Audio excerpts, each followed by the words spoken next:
Hi, Lynn. This is Anne, and thank you for being willing to hear my critique, my take on your pieces for CP Treasures. And we're going to start with your first entry, Fleeting Beauty. I tell you what, there's things in here that are really, really nice. I'm going to start with the background. I think this is just really a cool background. It's sort of painterly, it sort of glows. I'm not sure how you achieve that, but it is very nice. I see this is on a gray toned paper, I believe, and also it's very large, 24 by 18. That's a big piece for color pencil. And that actually intrigues me even more about this background here. What I really like besides that is your high contrast and your style with the peony, with the darks, the real dark outlines, I guess. I think that's really cool, and how the colors are like they're not super blended. You know, you have purple and then you have orange right next to it and pinks, and you have included a lot of different colors without actually sort of blending them, and I think that's cool. It's a neat technique. Where the piece falls apart a little bit is this section here, and it's a pretty big section, and there's just sort of like there's no there. It fades. Why is it there at all? Personally, I would have tried, I think, to crop this something like this. We don't really need all that greenery at the bottom, and we don't need all that stuff up here. And then since I can't really see what this crop looks like, I don't know if this peony would be left in or not with that new crop. I kind of suspect that it wouldn't. On the other hand, I also could see a small little drawing about like this that I think would be really cool.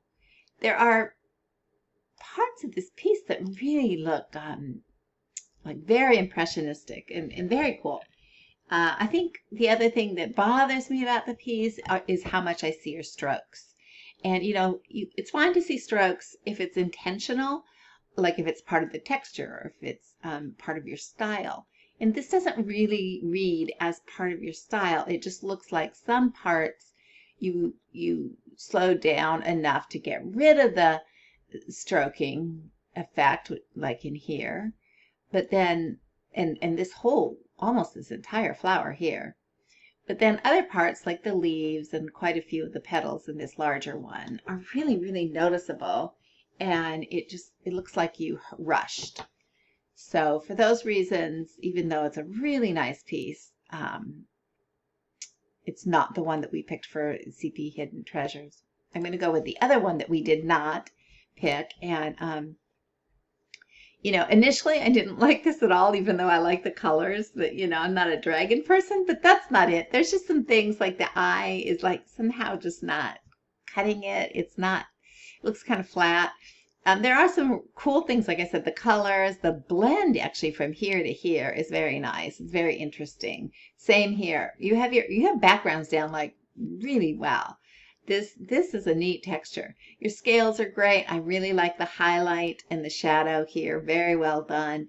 And actually the flames themselves are nice, but what I see is a dead space up here. I don't know why there's all of this.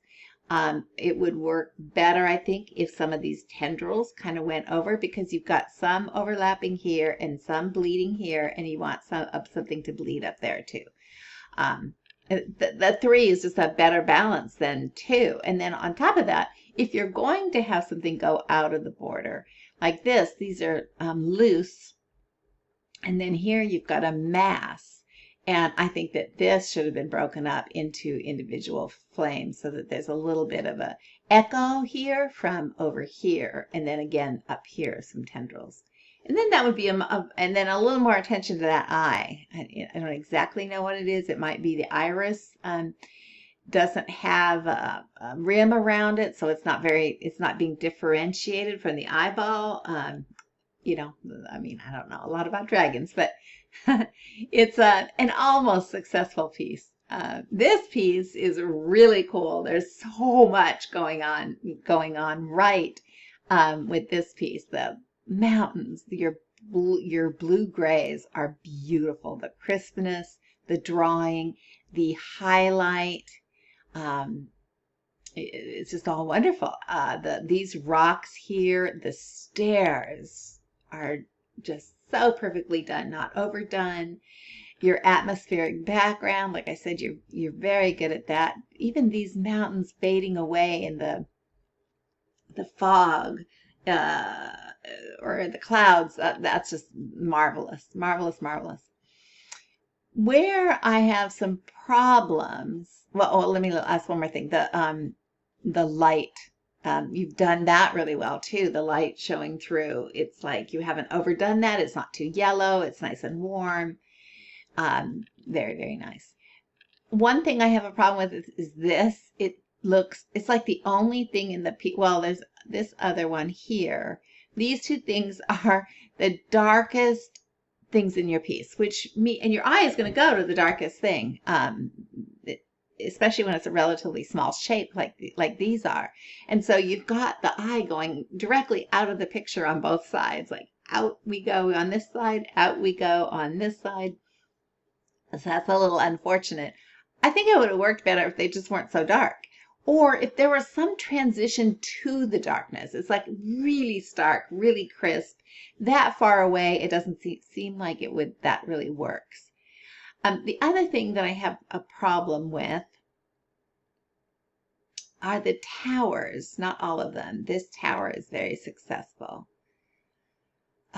This one is so close to being very successful. So what I mean is, like, let's take a look at this foreground one. This is all in shadow, which makes sense because this is in shadow. But then the top is not in shadow, which doesn't make any sense. If it's curving, then all of it has to curve. Like you have the highlight here, this warm highlight that goes all the way up right into the top. But you haven't done the same with the shadows. And that's kind of across the board. Except for this one. I think that's why that one is so successful, because you've carried the shadow all the way through. This shadowed part of the building I absolutely love. You did a beautiful job with that. So, I mean, it's like a 95% there piece, maybe 98. It's just like so close. It was hard not to include this in CP Treasures. If it were just those few tweaks, it would have gotten there. And I want to encourage you to keep, working large seems to work for you. So I would encourage you to continue to work large, to continue on those strong backgrounds. And, yeah, I hope to see your work again. We're happy to publish this one in Hidden Treasures. And that's it. Thanks, Lynn. Bye.